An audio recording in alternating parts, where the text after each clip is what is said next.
saying dumbing down the curriculum. I'm saying allowing kids to show their brilliance in the best way they can. Now, I'm going to stop right here for a second and share with you that those of us who do differentiation in the country, we do have some disagreement. There are some people who think you differentiate everything, including the final assessment. I do not think that. I think that you differentiate assessments along the way, but the last assessment, you don't differentiate. For example, I'm getting on a plane soon and flying. Right? I want the pilot to learn whatever his best preference is. But if his best preference is oral, I don't want him saying how to land a plane. I want him to go land. Okay? You're going in for surgery. Your surgeon learns best by art. I can draw how to tie a suture. You need to put 2 fingers in a matchbox and tie it with 2 fingers. Okay, so you can do that during surgery. So I think, but here's what's interesting. If we don't differentiate along the way, some kids will never get to the final assessment, or will never have learned on the way to do well at the final assessment. So there is some disagreement among differentiation. Any questions about this? By the way, there was one other way I differentiated. Remember I talked about the brain? Remember I had you guys look at each other and say it out loud? What was happening when you were doing that? When you were looking at the person, both of you were saying out loud, were you smiling? Were you laughing? And other than exercise, the best way to get blood to the brain and oxygen is through laughter. And so if you can add laughter or humor in, it's a brilliant thing. And have I done that a couple times already? So, although I believe in exercise and humor, because that's just brain burn parts that way. Okay, and it's over here again. So, this is differentiation for visual learners, it's a cartoon. And it says, for a fair selection, everybody has to take this exam. Please climb that tree. Anybody see something unfair about that? Okay, who's gonna get the A? Okay, who else is gonna get the A? The bird. The bird's gonna get a C because he went his own way and did not show his work. And will be counted down for that because he did it differently than he's supposed to. Okay, so that's just me being conscious. Okay, good. This is DI for a verbal linguistic learner. Everyone's a genius, but if you judge a fish by its ability to climb a tree, we'll live his whole life believing he's stupid, and the guy that coded that's kind of smart. All right. Differentiation is not individualized instruction. We are not asking you to do an IEP for every student. That's unreasonable. Okay? In fact, you're not. If you have an administrator or a district office person that says you need to differentiate for every student every day, you just have to look at it and go, that's not possible. But I already said differentiation is what? Something you do over time consciously. Now, for those of us who do differentiation, if you can tier, now I don't have time to teach tiering today because that's kind of the advanced version. But if you can tier your lessons to 2 or 3 levels, then you are at the height, in my opinion, of teaching. Taking the same lesson and doing it at 3 levels, that will cover 98% of the kids. We can talk about that later. Do you want to sign a sheet from in there right now, or are we just going to get it at lunch? It's not laissez-faire, and I know that's misspelled, that's just my sense of humor. Those are supposed to be Z's. Laissez-faire. What does laissez-faire mean? What's that? That's actually hands-off. Okay. Differentiation is not Montessori. Differentiation is well-planned and well-designed. And in your lesson plans, you're actually saying, today, because I have these students, I'm going to teach this way. Or today, I'm going to include this for these students that need to see it this way. And it's not a way to track students, and I'm starting to get angry about this. I started teaching and tracking was part of what we were trying to get rid of. It is okay through differentiation to sometimes have kids in same ability groups. But if you're truly differentiating, if you change how you teach, it's possible that a kid who was in a low ability group for this lesson can be in a high ability group for the next lesson because you're now teaching to their preference. So you don't put kids in a group and keep them there. Actually, I'm against that totally at the beginning. All right. in order for differentiation to work, you have to teach kids it's okay to be different. And by the way, Howard gets at that. If they find a difference in something, what do they usually do with that? Make fun of it or use it for bullying. So one of the things I need to do, and I do in my classroom, is let them know it's okay to be different. So we're going to do an activity right now called Honoring Differences.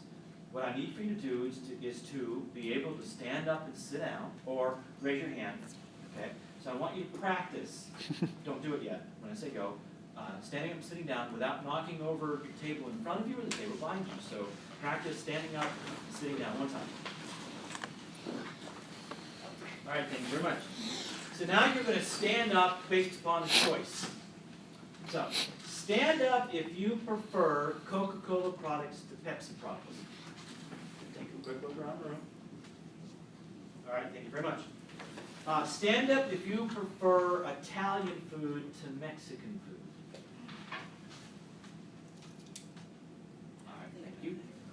Stand up if you prefer rock and roll to country. All right, thank you. Stand up if you prefer Republican policies. No, I'm sorry, no. Stand up if you prefer the mountains as a vacation spot rather than the beach. All right, thank you very much. Did you notice I stood up for mountains? Okay, I like the mountains. My wife likes the beach. We go to the beach. Stand up if you prefer other flavors beside chocolate. Where are the non-chocolate people? All right, thank you very much. Non-chocolate people, can I tell you what the chocolate people were thinking when you stood up? They thought, oh, that's so sad. And then, wait, more for me. All right, that was about half my class. So if I have you like tomorrow or this week, and I'm going to bring in some goodies, I've got to bring some other stuff besides chocolate. I was doing this workshop in Kentucky. The high school invited me in for 3 days. Very small school, only 30 faculty in the whole high school. During the summer, the principal left, the Harvard principal. So I'm coming into the school, having not even talked to this principal. They've never talked to me. I've never met them. It's the first day we're back in the spring, in the fall for teacher work days. I'm doing 3 of them. And so, how am I doing? So I'm doing the stand up, sit down. Okay. I said, if you don't like chocolate, stand up. The only person that stood up was the new principal. And I looked at them and said, okay, folks, does that tell you something? If you want to bribe the principal to get something, you're going to have to do something other than chocolate. All right, turn to your neighbor and discuss why that activity might be a good thing for us. Go. Good introduction.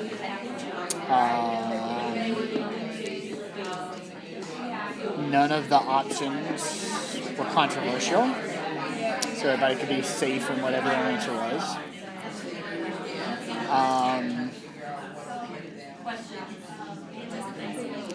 Like what else? Realization that we have different preferences. Mm-hmm. Yeah. Getting to know each other.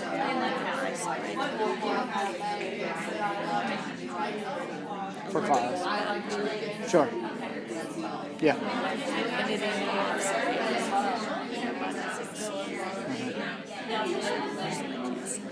Yes. There is sometimes that, yes. Okay.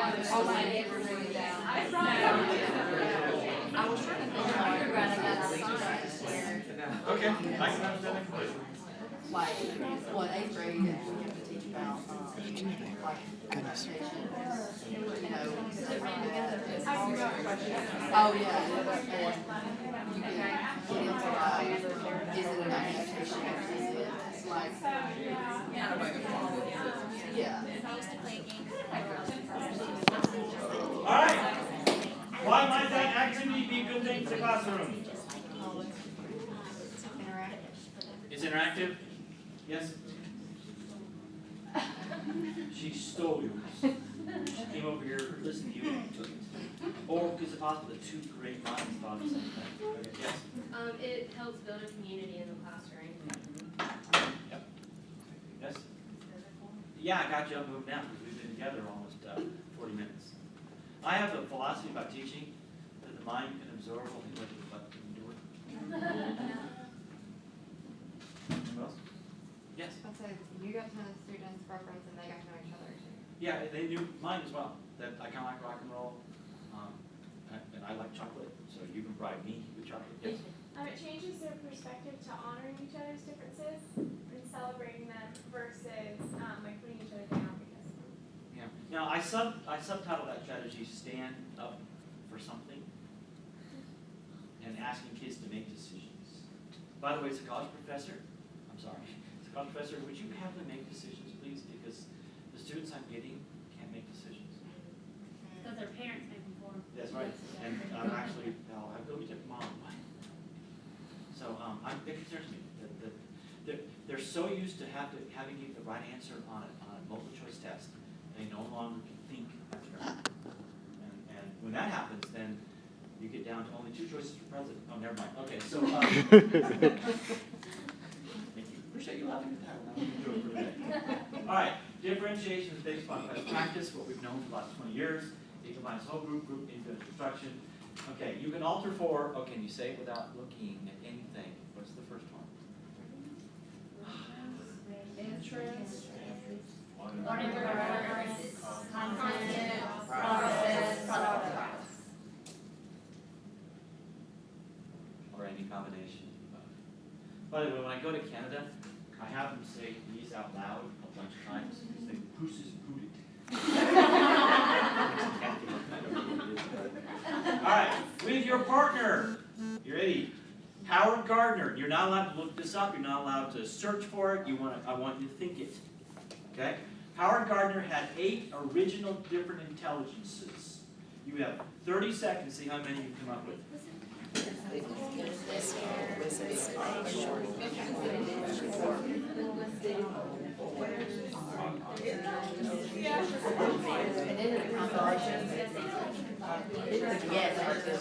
Was auditory.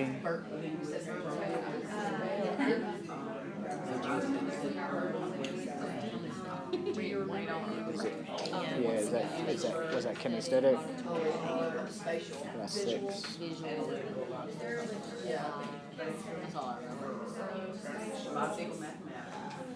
But there's 8. Right? He said there was 8. I think so. Okay. I'm stuck. They're cheating. Okay. Just like social, emotional with the other 2? Or social would just be like verbal. That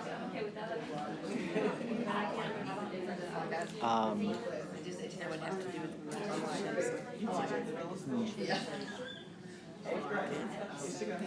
If that's even I think it seems like a pretty good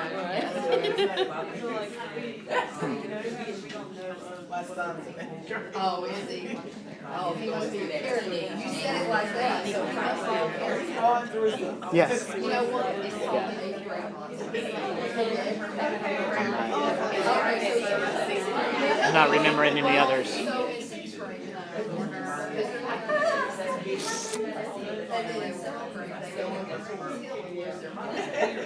8th grade, they sort of get it back together. I think they do come together. They do, they get it back together, but then towards the end of 8th grade, they get like senior high. And they know themselves, they do this all over again. And it's, yeah, they get the 8th grade monsters, some of them get real clingy. I can't do it. I taught 6th grade once. I had my stuff in January. I know I'm going. Because I was like, I have to do this again. Okay, so how many of Howard Gardner's intelligences did you come up with? Who got all 8? You did? All right, give me one. Just one. Bodily kinesthetic. Got bodily kinesthetic. There are some students that are naturally gifted athletically, but they also learn physically. So they have to move. I have a background in theater. When I'm memorizing my lines, I cannot sit. It's impossible for me to memorize my lines while sitting. I must move, otherwise don't bother. In fact, I also do it with a mirror. I do my lines with a mirror because I can see my mouth moving, I hear it come back at me. I'm using as many different modalities to learn as I can. All right, so interesting enough, we've come to the point in some places that we have so much to teach, we don't have time for the kids to be active. And that's just, when NFL has to go, we want kids to play 60 hours a day, I'm like, well, they're supposed to play 3 hours a day. Stop with the homework and let them play. My opinion is okay. All right, so physical. Who was another one? Raise your hand. Yes? Visual, okay. He calls that spatial, okay, which is my very favorite intelligence to say with a southern accent. You have spatial intelligence? Your intelligence is very spatial. All right. They need visuals. They need charts and graphs. My daughter, you saw a picture of her. She tried to get into the Gifted and Talented program for a long time, but Fort Mill is out of their minds. They think if you're gifted in one, you're gifted in all. And so we finally got her in. She couldn't get in because she's not very good at math and science, but she's talented in art and words. When she finally got in, they skipped her a whole year in math. Like, she was already in trouble. That cost me a lot of tutoring for Winthrop students to catch her up. All right. She got to 8th grade, and she ran into an 8th grade teacher who only lectured. My daughter's a visual artistic learner. And I tried to explain to the 8th grade teacher that my daughter learns this way, and she said, I've been teaching this way for years. Well, my daughter,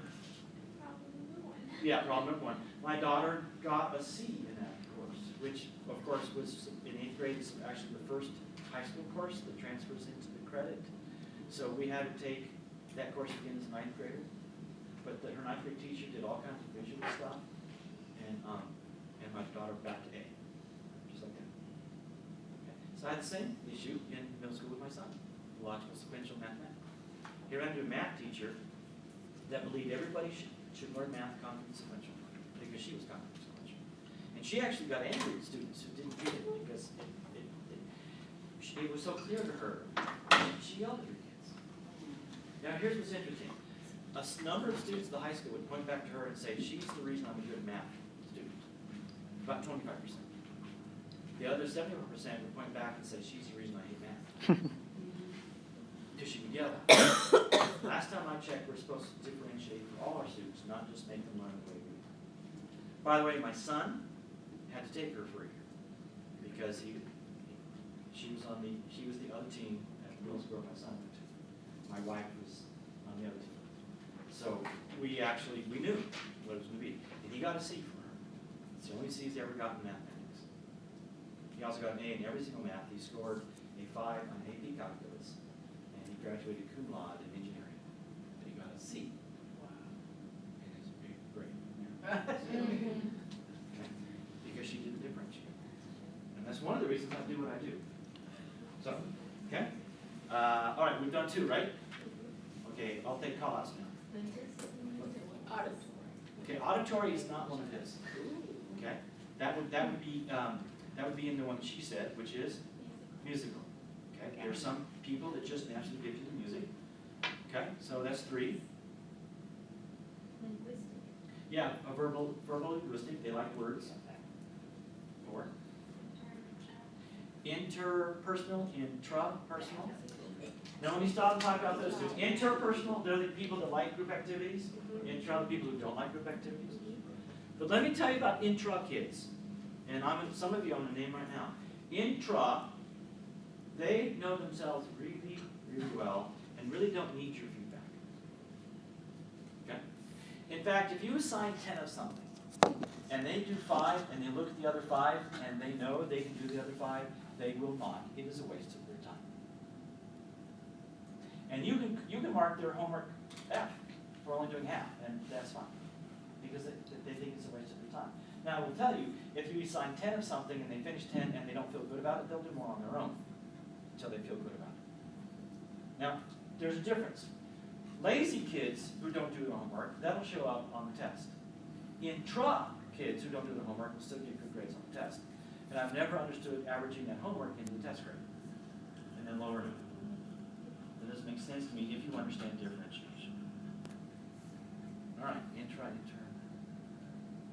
I'm in trouble now. It's artistic. Artistic is spatial. It's a spatial. Logical sequential, mathematical, duh, Dave, all right, logical sequential.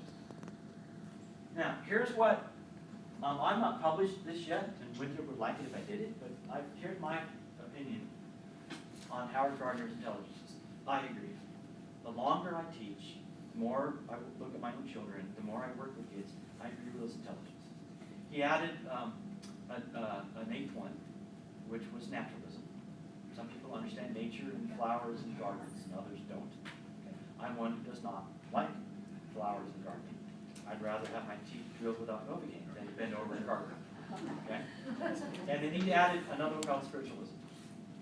Some people understand faith and spirit more than others. So I agree. Here's my take. However, there's a natural ability in, but there's two other considerations. There's desire to and interest in. How many of you have seen kids that have natural ability and don't care?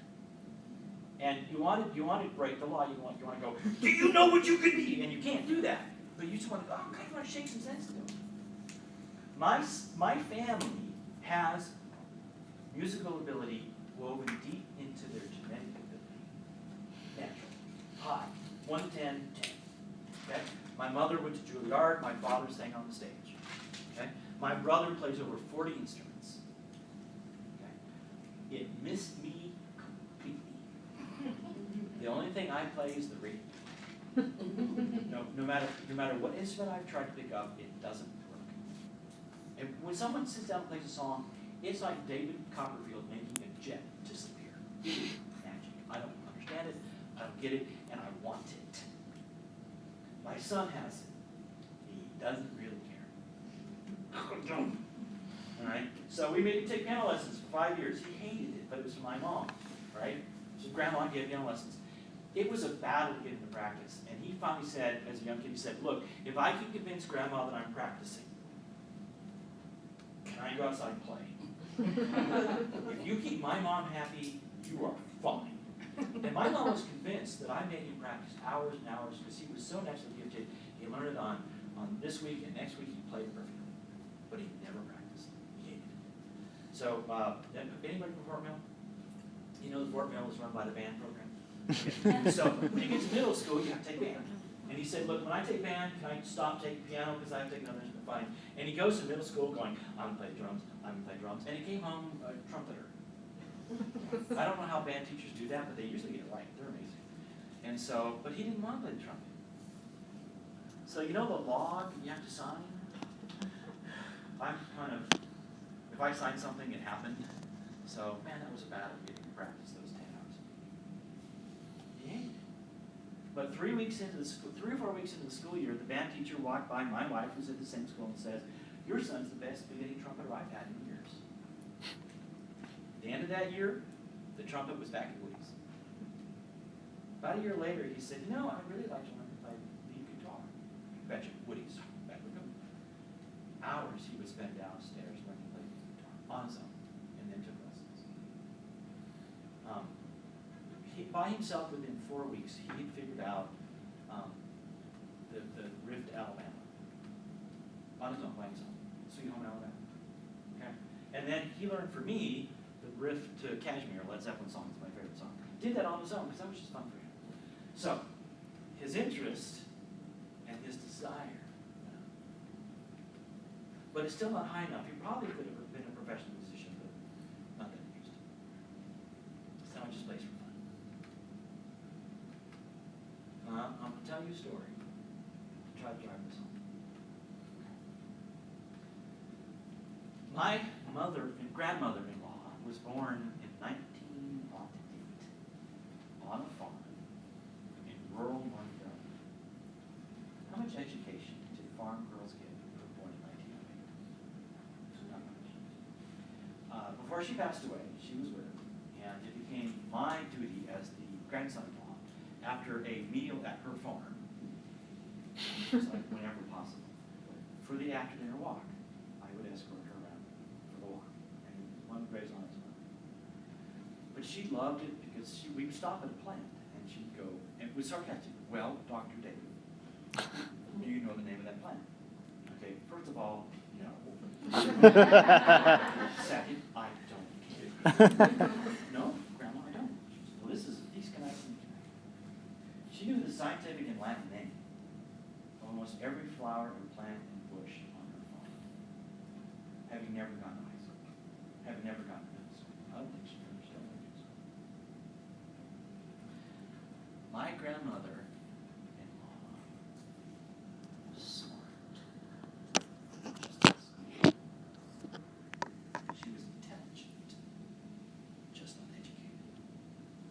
Those are two separate. Why we have them, we need to find out what they're smart in and what they're intelligent in, and take that as far as we can. And that's my pet peeve, by the way, the state tests. So, this last fall, I teach a course here at the university called Welcome to Winter, ACAD 101. And the last thing you have to do is they have to summarize their entire freshman experience. I allow them to do it any way they want. Those that write well, they write me an essay, which, by the way, is I had one kid doing an art project and put everything from the first semester in there. Another gal that wrote a song, and she wrote a song about the first 15 minutes of her college experience. And it was before her first class ever started. She sat down with this other person who proceeded to give, she never met this gal in her life, 15 minutes class, and she proceeded to give the entire life story, including why her boys were in trouble, and they were broken up again, and her parents had cancer, and she wrote a song about where this class going to start. And it was the funniest thing, we could laugh all the way through. And what a joyful thing it was for me at the final exam to not have to read 21 papers. So I allow them to be what they are for that particular thing. Okay. Before we go to some specific examples, I'm going to ask a favor of you. Okay? Would you please count the number of people who are not even that count? That's your job. All right. Mr. Erickson in Medford, Oregon, differentiates in his science class by allowing kids to choose some different kinds of assessments. Sometimes he picks the assessment, sometimes he says, you may pick one of these three. And so kids are allowed to show what they know the best way they can. Mr. Hostetter taking Virginia Mathematics, he uses team accelerated instruction. It is a cooperative learning activity called TAI. It is the most amazing thing I've ever seen because he always not only finished his math book, but got halfway through the next one. When you use cooperative learning correctly, not group work does not work. Cooperative learning done right works. It always improves grades. It always speeds learning. Mr. Lee Winsford, Virginia, he allows kids to choose which decade to become an expert in of the 20th century. You want to study the 50s, the 60s, 70s, 80s, 90s, you pick it. What's fun about this is that they pick it, but they're also then everybody else who picked that group or that decade become a group. And they study together. They're responsible for their own research paper, but they're also responsible for one 90-minute block class to teach the rest of this class about that decade. At the end of the week, he has everybody brainstorm what they've learned and puts them in categories and comes up with the categories about life. Every decade has a food, every decade has a fad, every decade has a music, every decade has a clothing, and every decade has a crisis. You don't get to go 10 years without something going wrong someplace. What a great way to look at the rest of life. But he also requires them to dress in period when they do their presentation. The school started jumping on this as a second Spirit Week. So when it was 50s Day, everybody dressed up in 50s because they were talking about the 50s in Mr. Hostetter's, Mr. Lee's classroom. Ms. Potter, that's the wife, she does, if you go to her session, I don't think you can because it's right now. Sorry, she's doing a session right now on stations and Greenwich. Much easier to do. Anyway, she does flexible grouping. Sometimes the kids choose the group, sometimes she chooses the group. Sometimes she does single grouping, single gender grouping, especially when she dissects frogs, because middle school girls and middle school boys dissect differently. Middle school girls are careful. Middle school boys are so she separates them, and that's fun to watch. I go in to watch just to see how the different sexes do stuff. The different gender do stuff. Ms. Verb of South Carolina, she has an assignment choice, and there are 6 assignments. And the kids get a die, and they roll the die, whatever number they roll is the assignment they have. Which is brilliant, by the way, because if a kid gets the most difficult assignment, it's not her fault. They roll through it. And does that choice increases interest and motivation to do what they need to do. How many do I have, mademoiselle? 24 without you. 20. Without me, that's so sad. That means this should work. All right, we're going to do an activity that is one of my favorites. And we're going to have a card, and we'll be moving around the room in just a moment. So you might want to, if you have something that you knocked off the table or destroyed, you might want to protect it. You've already-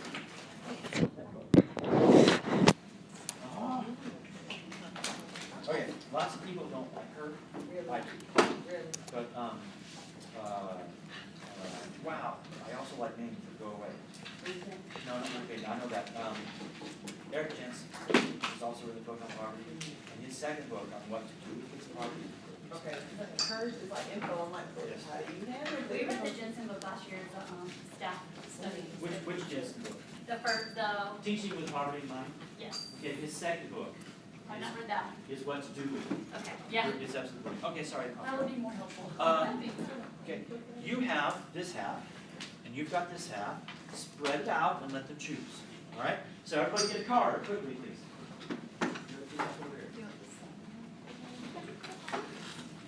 And so they're coming to give you a card. Do not let me see the card. You may look at it, don't let me see it, because I'm do a magic trick. Whatever you do. If you need to stand up, stretch a little bit, do so. We're not actually taking a break because I'll never get you back. Or I'll come back late like most of my teachers. I'll come back tardy. But if you need to go, go. I mean, to that, come back. That one. Thanks. Thank you for your help. Adrian. You're welcome. Thank you. Oh, you did? Yeah. I'll do you then, and then you'll get this one. I got it. There's one left over. Oh, good. Everybody has a card? All right, wait. Now, I've been teaching psychology for years. I've taken years and years of psychology. And so I have the ability to read minds. All right, so no, I can tell you the color. No, never look at your card, but don't see it. I can tell you the color of your card, and I'll never miss it, ever. Anyone want to challenge me on this? Yeah, Okay. Okay, you need to think of the color of your card. okay. It's blue and white. Thank you. Not every group laughs at me.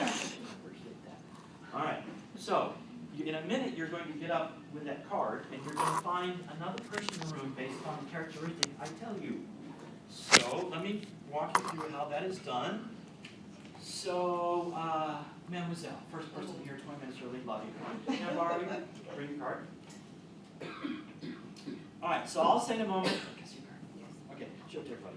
In a moment, I might say, go find someone of a different color card. So could we be partners? Yes. All right. As soon as you find your partnership, you kind of move out of the center a little bit. So let's move over here with me.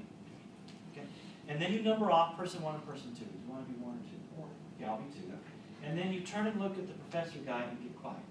No practice. He's right there. How's she doing? Pretty good. All right, sir. Come up. Let's try again. Can I see your card? All right. So I could say, show everybody, go find someone of a different suit. Could we be partners? Okay, tell me what we do next. We go over, we do one or two. Oh, which one do you want to be? I'll be one. Okay, I'll be 2. And then what? Then we go and we look at the teacher person. Okay, we'll go the teacher person. Yes. Okay. Where do we go? Over here. Well, everybody can't fit over there, so somewhere in the room, but not in the center. Okay, so you can go over there, back there. Okay. Cool. Well done. Thank you. Give them a hand for helping you out. All right. Oh wait, don't yet. One instruction. You have 10 seconds to find that person. If in 10 seconds you can't find that person, you're going to come to the center here. Because this is reserved for lost. And if you can't find someone, you put your card up so others can see. And I want you to sound and look pathetic. I'm your partner. I'm your partner. I'm your partner. Then after 10 more seconds, I'll go, now! And that means, I don't care how you find a partner, if if you grab them appropriately, but partner up and move out. Okay? Did she get a card? Yes, you went to the All right, good. So she has no idea what we're doing, because we just went through the detail. Come back. Nice try. All right, so would you review the directions for our person, please? Yes. You have a card, and when he tells us whatever clue to do, say it's find another person who has a different suit than you. You find a person with a different suit, you meet them, you pick one or two. So if I'm one, you'll be two, and then you find a place in the room except in the center of the aisle, and you look at the teacher quiet. Sounds good. Look at his fingers.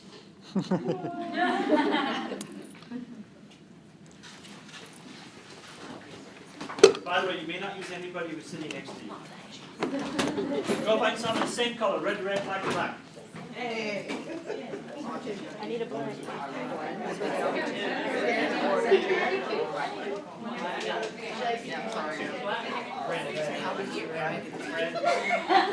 Red. Looking for a red. Black. Oh, it's working. Black. No, black. Same color? Well, yeah, same color. Oh, Those it's three red. that came up and then Is you it same color? Same color. All right, you number off 1 and 2. All right, ones, you're going to answer the following question. Twos, you will answer that question. Can I get you guys to get close to each other but away from another team? Brilliant. Okay, I wanted them to get closer to each other but away from another team. All right, ones, you'll have 10 seconds to answer this question. The twos, you will answer the exact same question. So, and I won't say stop or switch, so ones don't take all the time. And it's a what and why. So here it is.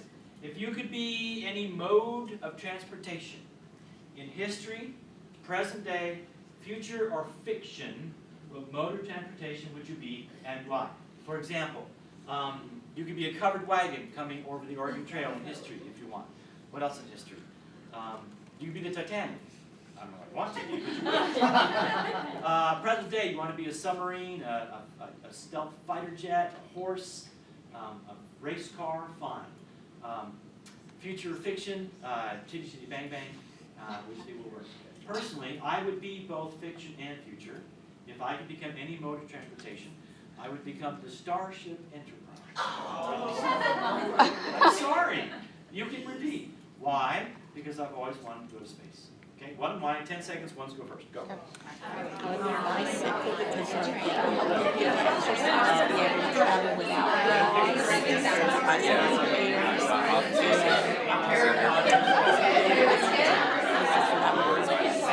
I would be something else, just because I would get to new places quicker, I would get to see a different view of the world, and it's fun. Thank you very much. That's how we do it each time. You'll have a different question when you meet your next partner. But always number off, always turn and look at me. So now go find someone of a different color. Different color. Would be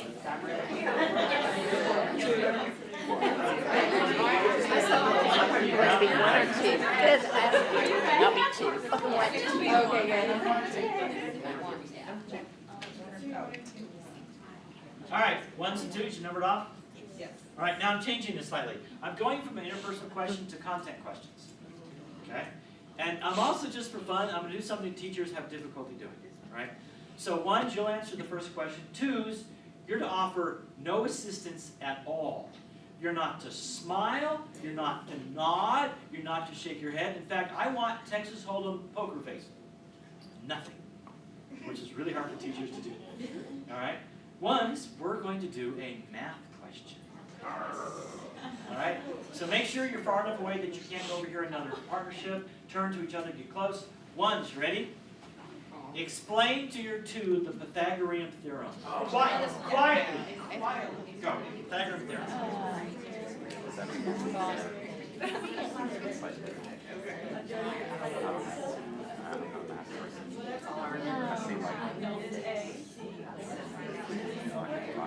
And stop. Okay, I saw some twos smiling, violating the instructions.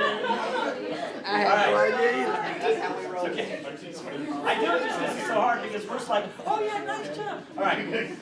Twos, I'm not gonna ask you to say anything, but I want you twos to tell me if you think your one got it right. Do you think your one got it right? And stop, okay?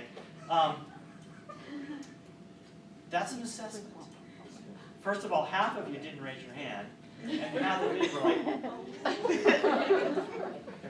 I probably should stop now and make sure we have an answer. All right? Is there two out there that's sure that she got it right and was willing to share? Go. I'm gonna add to her. No, answer. tell me what she said. She said a squared plus b squared equals c squared. Which is 2/3 of it. That's the hypotenuse of the right triangle. If you want the length, you have to take the sum of the squares of the sides. 66%. All right? So, now, how many actually got it right? Okay, how many now know it? A little better.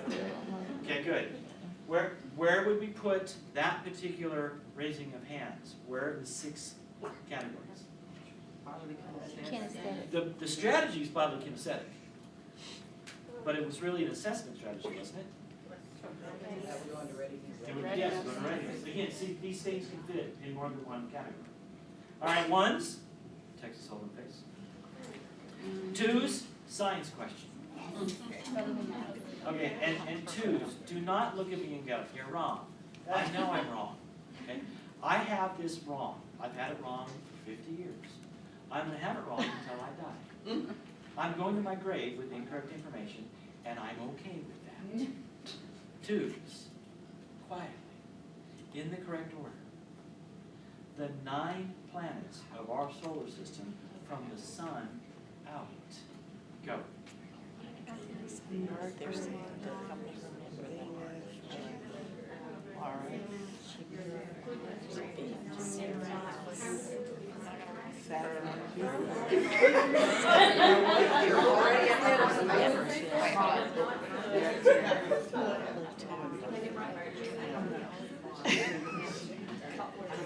Mercury, Venus, The spelling count? And no, and stop. This is hilarious.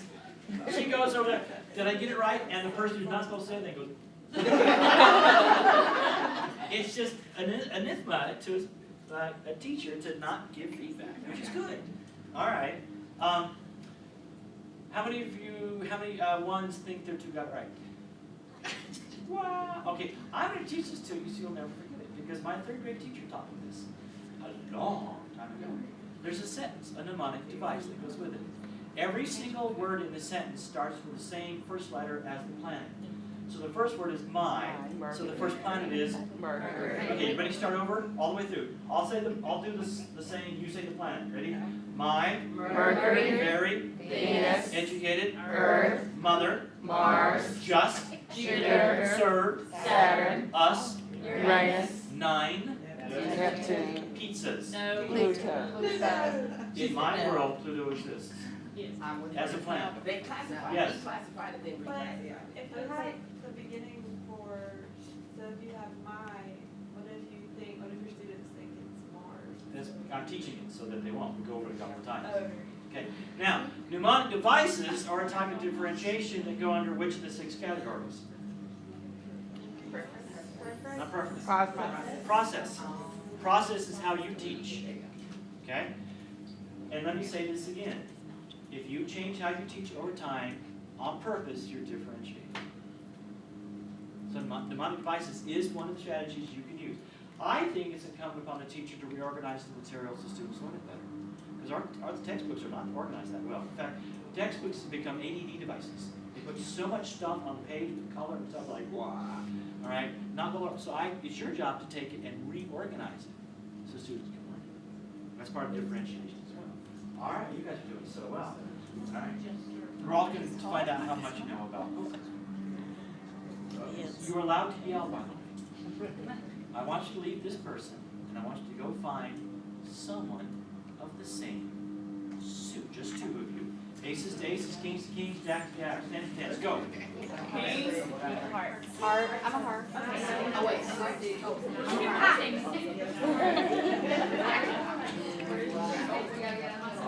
You want me to one or two?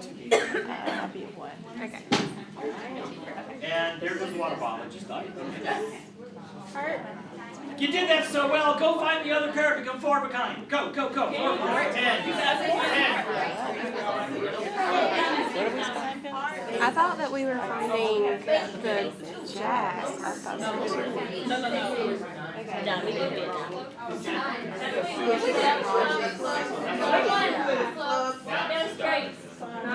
There are 4 aces out there. 4 of a kind. 4 of a kind. All the aces, all the 10s.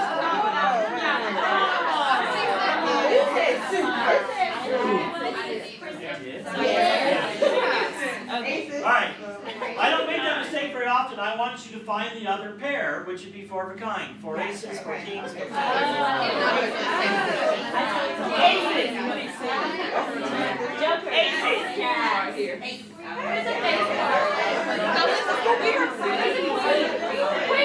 Is it 1, 2, 1, 2? Do we still have to choose a number? Get out. Do we still need to choose a number? Alright, now get together as a foursome, but away from another foursome. Number off in your team, 1, 2, 3, and 4. 1, 3, 4.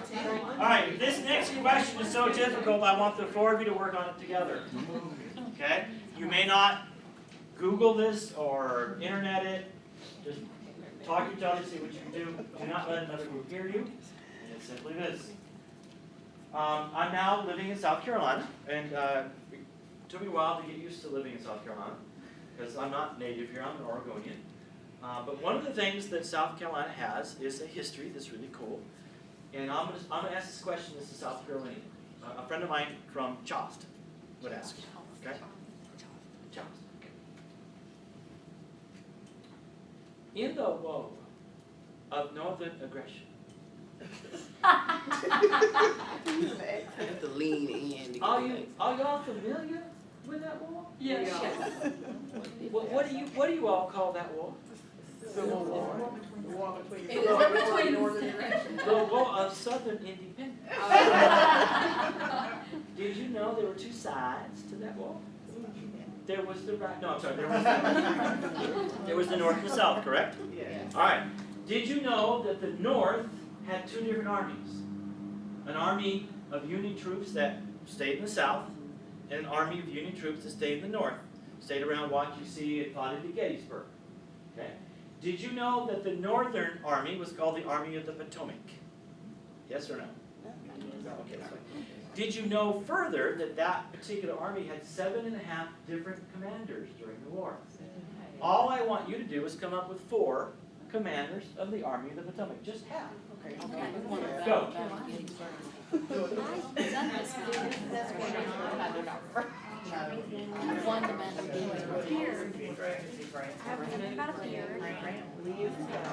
Yeah, the South.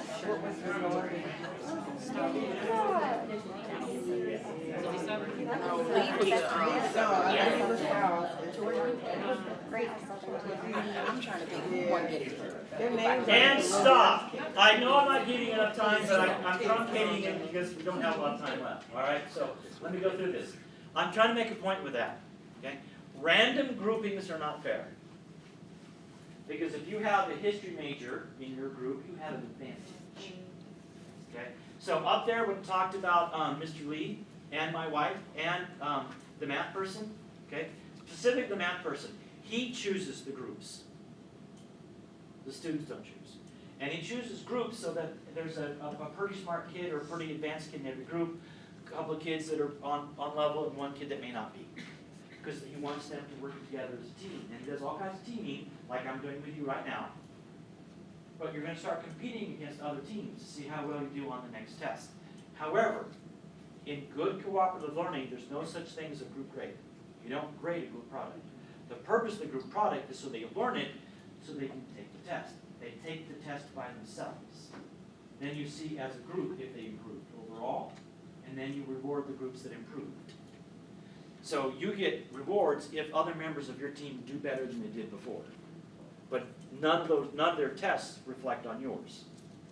So rewards have nothing to do with academics. That's how Mr. Hofstadter is able to get through, because everybody wants to help each other in the team, and so they study together and work together, and grades always go up. But random grouping is not fair. But for fun, it can be. And you're now randomly grouped. All right. Is there anybody? Let's go through some of these. Now, I'm going to give you some of the correct answers. No more arguing. I don't want to hear, "I told you so." No, none of that. Okay. No celebrating. I don't want to hear, "We bad. We bad." If you got one right, just simply raise your hand quietly and enjoy the fact you got one right. Okay? Here's some things you shouldn't have said. These are the no's. Okay? Sherman is a no. Because Sherman was the Union commander of the troops in the South, who went through Georgia and burnt Georgia and Atlanta. You know, has anybody ever driven through Atlanta or Georgia? Have you ever found anything named after him? No, there are no Sherman streets, no Sherman Avenues. Okay? All right. If you said Lee or Jackson, you got the whole wrong side. All right? All right, here we go. The very, very first commander of the Army of the Potomac was General Winfield Scott. Anybody get Winfield Scott? No. The guy named McClellan. Anybody get McClellan? One group over there. Anybody get Meade or Lee Pope? No. Then McClellan came back in again. That's the half, 7.5. McClellan twice. You had to say it twice. Hired him. Oh yeah, and then they hired him back. Interesting. Okay, we're not doing very well on this. Assessment? Yes. Yes? Okay, I might need to work on this. Okay? Did you get the last one, the one that became president? Guy named Grant? Did you get Grant? You didn't even get Grant? Oh, well, you gotta raise your hand, I guess, okay? All right, I'm gonna teach you 2 more of them in a way you'll never forget them, because it's incumbent upon the teacher to reorganize the material in such a way students learn it. One of the generals, we still use his name today slightly, he was famous for hair down the side of his face. What do you call hair on the side of your face? Switch those around. General Burnside had sideburn. Say that. General Burnside had sideburns. So if you're driving down Cherry Boulevard and you see some guy with long sideburns, I want you to think General Burnside. All right. Another general during that war, who was commander of the Army of the Potomac, had an interesting morale technique. He didn't pay for them, but he provided protection and food for the large group of women who followed the troops from place to place to help the men with their interpersonal needs. They started calling the women by his name. They'd be around the fireplace that had just got paid, and one soldier would look at the other and say, "Are you going to go visit Hooker's women?" Because that's what they started calling Hooker's women, for General Hooker. And now we just call those ladies hookers.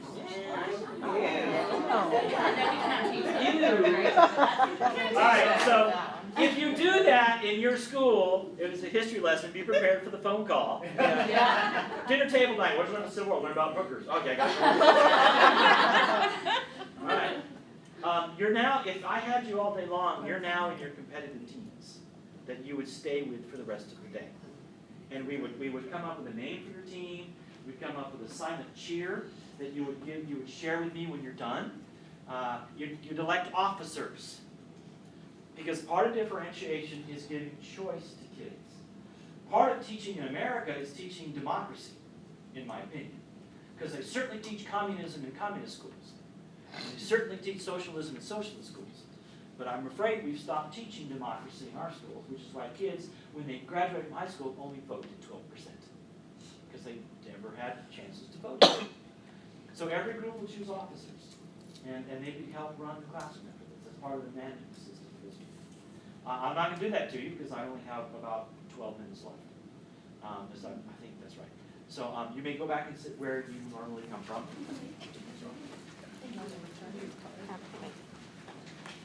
Let you take part That would be very nice of you. Thank you. Actually, I have I'll come to you. 5 minutes left. Nope, let them have the classes.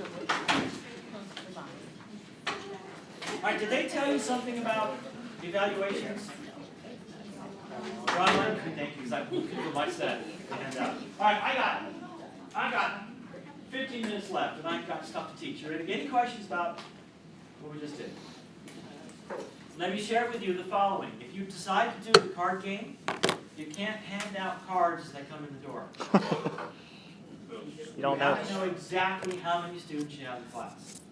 Today we had 24, which means I could go straight through 6 sets of 4. Hold that off, okay?